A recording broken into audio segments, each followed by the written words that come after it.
ప్రజలను మోసం చేస్తూ ఉండవు. ఆ అమరావతిలో రోడ్లు వేయడానికే, కరెంట్ వేయడానికే, డ్రైనేజ్ వ్యవస్థ నెలకొల్పడానికే, నీళ్ళు ఇవ్వడానికే, ఇలాంటి బేసిక్ వసతులు కల్పించడం కోసమే నువ్వంతటి నువ్వే ఎకరాకు 2 కోట్లు ఖర్చు అవుతుంది అని చెప్పి నువ్వంతటి నువ్వే సెంట్రల్ గవర్నమెంట్కు డిపిఆర్లు ఇచ్చినావు. నువ్వంతకు నువ్వే బ్యాంకులకు డిపిఆర్లు ఇచ్చినావు. ఈ లెక్కన 50,000 ఎకరాలకే 1,00,000 కోట్లకే దిక్కు లేదనుకుంటే మరో 50,000 ఎకరాలని చెప్పి నువ్వు మళ్ళా వచ్చి మళ్ళా తీసుకుంటూ 1,00,000 ఎకరాల అమరావతి అని చెప్తూ ఆ 1,00,000 ఎకరాలకు 2,00,000 కోట్లు తేవాలి అని అంటే ఆ 2,00,000 కోట్లతో నువ్వు నిరంతరం రోడ్లు వేస్తూనే ఉంటావు. నువ్వు నిరంతరం కరెంట్ ఇచ్చే కార్యక్రమమే జరుగుతూ ఉంటుంది. నువ్వు నిరంతరం డ్రైనేజ్ పనులే చేస్తూ ఉంటావు. నువ్వు నిరంతరం నీళ్ళు ఇచ్చేదానికోసమే నువ్వు అవస్థ పడతా ఉంటే ఇక రాజధాని ఎప్పుడు వస్తుంది? ఎన్ని దశాబ్దాలు పడుతుంది?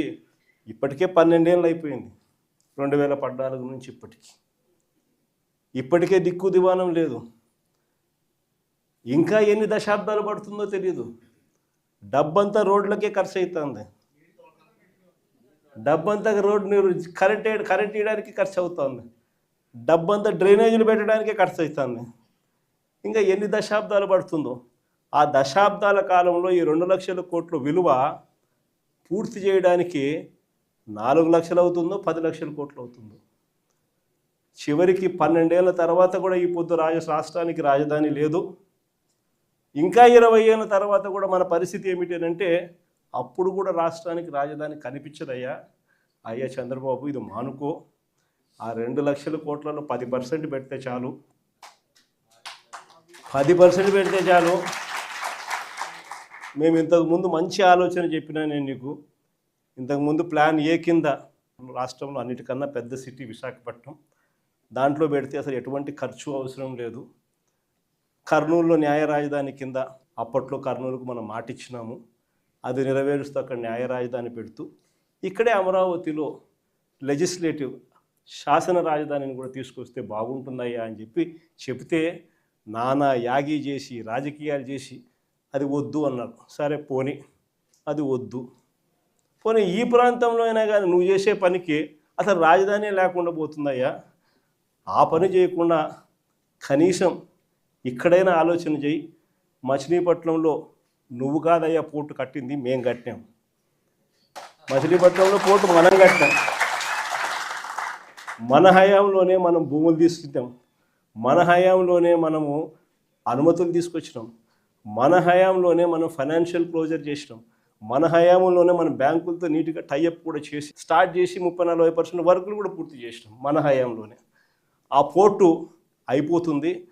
మచిలీపట్నం నుంచి విజయవాడకు కేవలం 70 కిలోమీటర్లు, విజయవాడ నుంచి గుంటూరుకు మరో 40 కిలోమీటర్లు, మొత్తం ఈ 110 కిలోమీటర్లు హైవే ఉందయ్యా. విజయవాడలో ఇంటర్నేషనల్ ఎయిర్పోర్ట్ ఉంది, మచిలీపట్నంలో పోర్ట్ వస్తూ ఉంది. ఈ హైవేకి అటు ఇటుగా ఎక్కడ నువ్వు కట్టే ఆ బిల్డింగులు ఇక్కడ కడితే దీన్నే మచిలీపట్నంలో నుంచి మా, విజయవాడలో నుంచి విఐ, గుంటూరులో నుంచి గన్ను,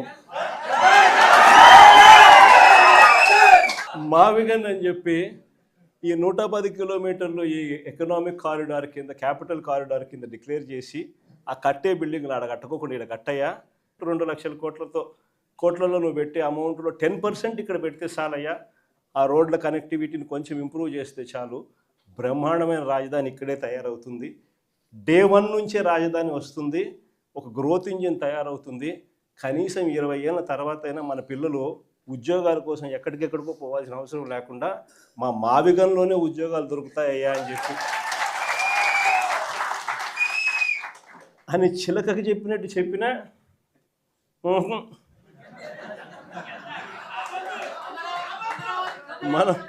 మనం ఎంత బాగా చెప్పినా కానీ, ఎంత లౌక్యంగా చెప్పినా కానీ ఆహా, ఎందుకు వద్దు? కారణం ఆడ 2 లక్షల కోట్లు వర్కులు, మొబిలైజేషన్ అడ్వాన్స్ 10%, అందులో 8% తీసుకోవడం.